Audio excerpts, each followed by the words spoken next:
Hello friends, welcome to our YouTube channel learn with Rupak. Friends, आज हम लोग DElEd third semester जो पंचम प्रश्न पत्र है आपका सामाजिक अध्ययन को, उसके हम लोग ओल्ड और न्यू जो प्रश्न हैं आपके उनको कंबाइन करके देखने वाले हैं। इसमें प्रीवियस ईयर और नए भी क्वेश्चन जो हैं कुछ इंक्लूडेड रहेंगे।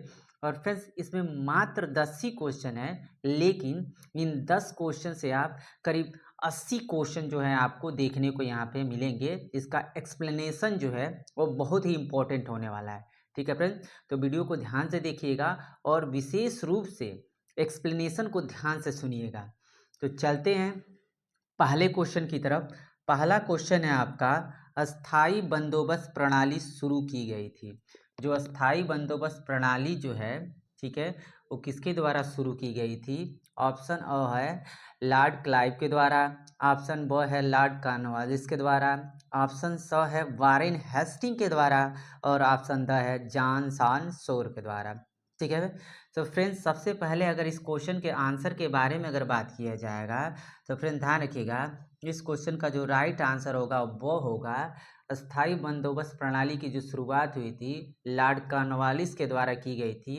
लॉर्ड कॉर्नवालिस से रिलेटेड कुछ इंपॉर्टेंट पॉइंट है उसको ध्यान रखेंगे। पहला, जो नागरिक सेवा के जो जनक कहे जाते हैं, नागरिक सेवा के जो जनक कहे जाते हैं, ठीक है, वो लॉर्ड कॉर्नवालिस कहे जाते हैं।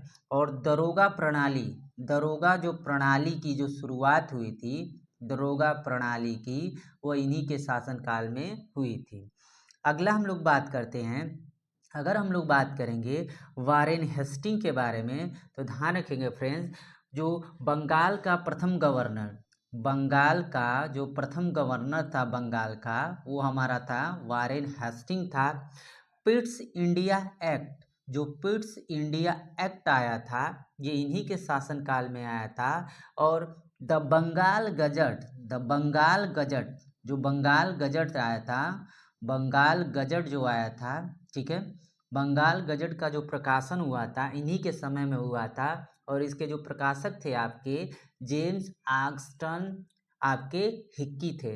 और एक और इम्पोर्टेंट पॉइंट इनसे रिलेटेड, फौजदारी एवं दीवानी अदालतों की जो स्थापना हुई थी वह इन्हीं के शासनकाल में हुई थी। और लास्ट पॉइंट इनसे एक और बनता है फ्रेंड्स, जो आपका इजारदारी जो प्रथा थी जो भू राजस्व से रिलेटेड थी, वह इन्हीं के शासनकाल में आरंभ हुई थी। ठीक है फ्रेंड्स, अगला हम लोग बात करेंगे थोड़ा बहुत, अगर हम लोग बात करेंगे अगर सर जॉन सोर के बारे में, तो जब सर जॉन सोर के बारे में ध्यान रखिएगा कुछ पॉइंट्स आपके, जो अहस्तक्षेप, अहस्तक्षेप की जो नीति थी वो किसने अपनाया था? तो ध्यान रखिएगा वो जॉन सोर ने अपनाया था। नेक्स्ट क्वेश्चन पे चलते हैं। भारत में अंग्रेजी साम्राज्य के जो साम्राज्य के जो संस्थापक थे वो कौन माने जाते हैं? तो देख रहिए, कह रहा है आपका लॉर्ड क्लाइव माने जाते हैं, ब कह रहा है लॉर्ड वेलेस्ली माने जाते हैं, स कह रहा है डुप्ले माने जाते हैं और द कह रहा है आर्मस्कूट माने जाते हैं। तो सबसे पहले फ्रेंड, अगर इस क्वेश्चन के राइट आंसर के बारे में बात करेंगे तो इस क्वेश्चन का जो राइट आंसर हो जाएगा वो हो जाएगा आपका रॉबर्ट क्लाइव। इस क्वेश्चन का जो राइट आंसर हो जाएगा रॉबर्ट क्लाइव हो जाएगा। थोड़ा बहुत फ्रेंड इसके एक्सप्लेनेशन के बारे में बात करेंगे तो थोड़ा बहुत डेटा हम लोग लॉर्ड वेलेस्ली से देखते हैं। सबसे पहले जो सहायक संधि की जो शुरुआत की गई थी, जो सहायक संधि है, तो सहायक संधि की जो शुरुआत की गई थी इन्हीं के द्वारा गई थी। ये जो लॉर्ड वेलेस्ली है अपने आप को बंगाल का शेर, क्या? तो बंगाल का जो शेर कहे जाते थे, अपने आप को ये बंगाल का शेर कहते थे। और लास्ट में एक और पॉइंट इनसे रिलेटेड, जो फोर्ट विलियम कॉलेज है, जो फोर्ट विलियम जो कॉलेज है, ठीक है, उनकी स्थापना जो हुई थी इन्हीं के द्वारा आपकी की गई थी। ठीक है फ्रेंड्स, चलते हैं हम लोग अगले प्रश्न की ओर। अगला प्रश्न है आपका, विलय नीति किसने प्रारंभ की थी? नेक्स्ट क्वेश्चन है आपका, विलय नीति किसने प्रारंभ की थी? ऑप्शन अ है टीपू सुल्तान, ऑप्शन ब है हैदर अली, ऑप्शन स है लॉर्ड डलहौजी और ऑप्शन द है नाना साहब। सबसे पहले हम लोग बात करेंगे इस क्वेश्चन के राइट आंसर के बारे में। तो इस क्वेश्चन का राइट आंसर हो जाएगा आपका लॉर्ड डलहौजी। अगर लॉर्ड डलहौजी के बारे में बात किया जाएगा तो जो रेलवे के जो जनक माने जाते हैं वो हमारे लॉर्ड डलहौजी माने जाते हैं, जिसने पहली बार बम्बई से ठाणे के बीच रेल चलवाई थी। अगर हम लोग बात करेंगे लॉर्ड डलहौजी के बारे में तो जो वुड डिस्पैच था, वुड का जो घोषणा पत्र था उसको लागू किसने किया था? तो लॉर्ड डलहौजी ने ही किया था। और एक और पॉइंट, जो आपका शिमला था उसको इन्होंने अपनी ग्रीष्म काल की राजधानी बनाया था। फ्रेंड्स, अगला जो जरा देखते हैं हम लोग, थोड़ी बहुत हम लोग टीपू सुल्तान के बारे में बात करते हैं। तो टीपू सुल्तान को रॉकेट साइंस का जनक कहा जाता है। रॉकेट साइंस का क्या किया जाता है? रॉकेट साइंस का जो जनक कहा जाता है वो टीपू सुल्तान को कहा जाता है। और फिर ध्यान रखिएगा, टीपू सुल्तान की जो तलवार थी जिसपे शेर का सिंबल था, ठीक है, तो उसको विजय माल्या ने 21 करोड़ में क्या किया था? खरीदा था। विजय माल्या ने 21 करोड़ में खरीदा था।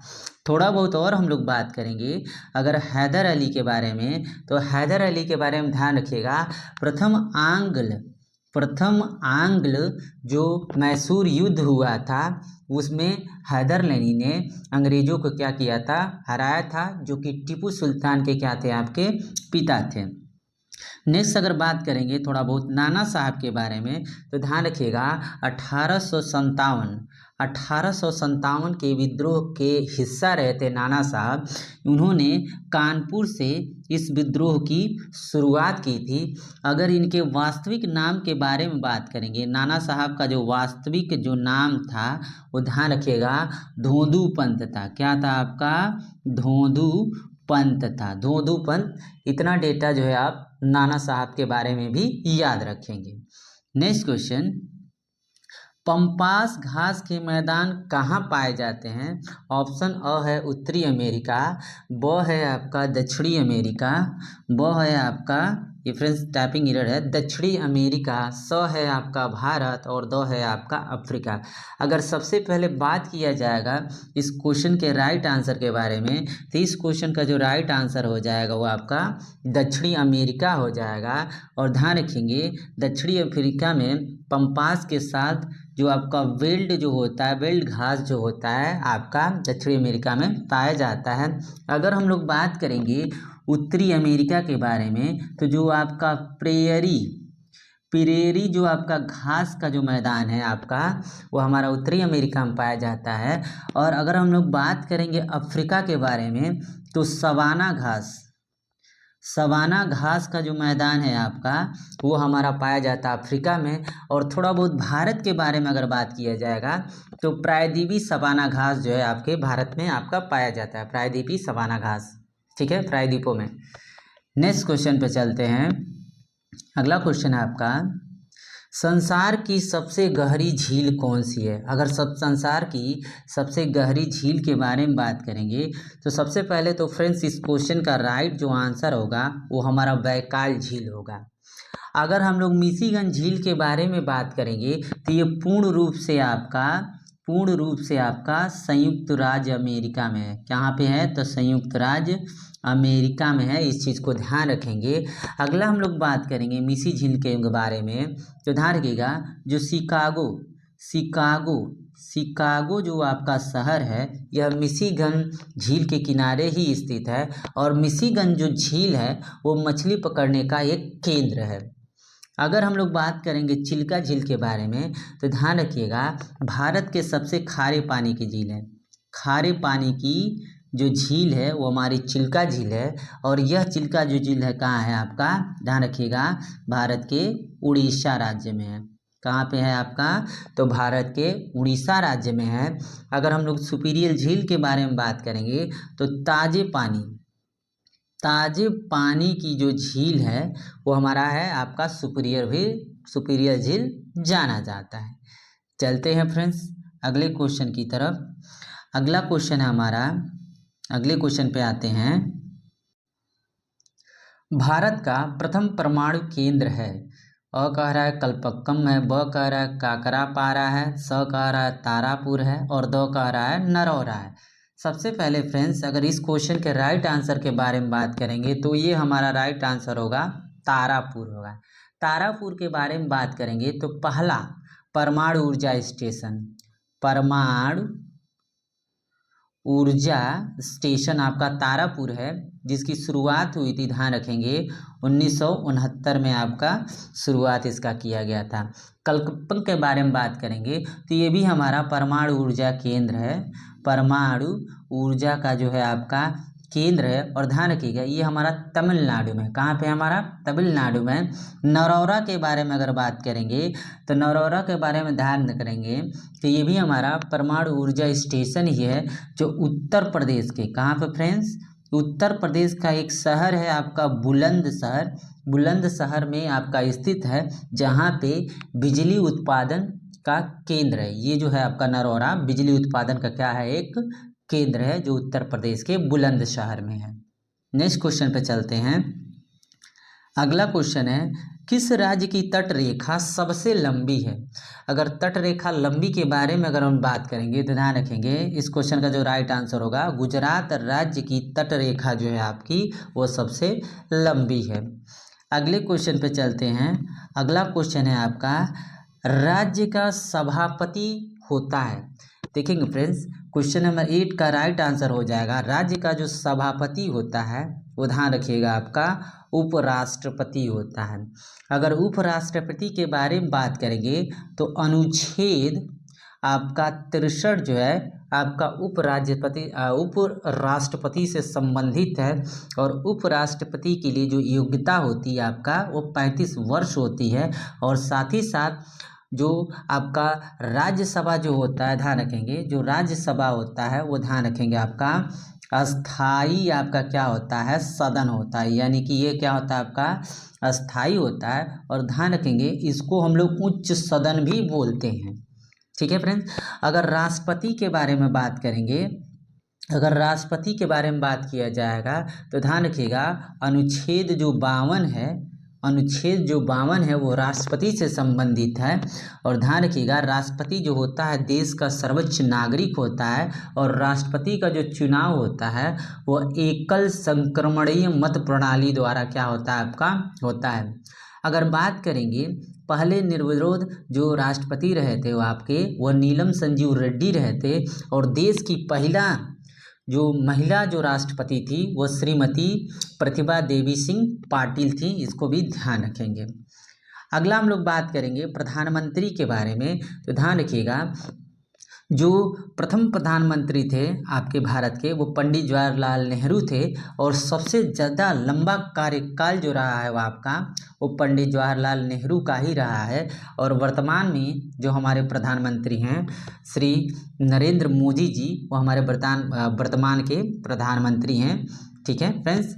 अगला हम लोग बात करते हैं अगले क्वेश्चन के बारे में। भारत में हरित क्रांति के जनक हैं। अ कह रहा है MS स्वामीनाथन हैं, ब कह रहा है एडम स्मिथ हैं, स कह रहा है मार्शल हैं और द कह रहा है कार्ल मार्क्स हैं। ठीक है। सबसे पहले अगर इस क्वेश्चन के राइट आंसर के बारे में बात करेंगे तो इस क्वेश्चन का राइट आंसर हो जाएगा भारत में हरित क्रांति के जो जनक माने जाते हैं MS स्वामीनाथन माने जाते हैं। और अगर बात हम लोग करेंगे एडम स्मिथ के बारे में तो ध्यान रखिएगा एडम स्मिथ जो थे आपके वो हमारे आधुनिक अर्थशास्त्र यानी कि अर्थशास्त्र के जो जनक माने जाते हैं आधुनिक के, ठीक है, वो हमारे एडम स्मिथ हैं। और इनकी बुक जो है एक है बहुत पॉपुलर है, ध्यान रखिएगा बुक का नाम है वेल्थ ऑफ नेशन। कौन सा बुक है? वेल्थ ऑफ नेशन जो है इनका बुक, ध्यान रखेंगे, वेल्थ ऑफ नेशन जो है इनकी प्रसिद्ध पुस्तक है। अगला अब हम बात करेंगे जरा सा कार्ल मार्क्स के बारे में बात करेंगे। तो कार्ल मार्क्स एक दार्शनिक और अर्थशास्त्री भी थे, और ये जो थे आपके वो जर्मनी से बिलोंग करते थे। और इनकी भी एक जो बुक है उसको ध्यान रखिएगा, बुक का नाम है द दास कैपिटल, बहुत ही इंपॉर्टेंट है। दास कैपिटल जो है, कजास जो कैपिटल है, इनकी प्रमुख पुस्तक का नाम है, जो कि कार्ल मार्क्स का है, कई बार एग्जाम में पूछा गया है। नेक्स्ट क्वेश्चन, अगला क्वेश्चन है आपका, प्रशांत महासागर और कैरेबियन सागर को जोड़ने वाली नहर है। ठीक है, पनामा नहर है, कील नहर है, स्वेज नहर है, या फिर पूर्वी नहर है। सबसे पहले इस क्वेश्चन के राइट आंसर के बारे में बात करेंगे। तो इस क्वेश्चन का जो राइट आंसर हो जाएगा वो आपका पनामा नहर हो जाएगा। और एक्स्ट्रा फैक्ट जान लेते हैं जरा सा स्वेज नहर के बारे में। तो भूमध्य सागर और लाल सागर, यानी कि जो भूमध्य जो सागर है और जो लाल सागर है उसको जोड़ने का काम करती है आपकी, और सबसे व्यस्तम शिपिंग मार्ग है, सबसे व्यस्तम शिपिंग जो है आपका यह मार्ग है। इसको भी ध्यान रखेंगे आप लोग। फ्रेंड्स, अगर वीडियो अच्छा लगे तो वीडियो को लाइक कर दें और चैनल को सब्सक्राइब कर दें, ताकि ऐसे ही वीडियो आपको मिलते रहें। वीडियो देखने के लिए बहुत बहुत धन्यवाद। Thank you for watching this video.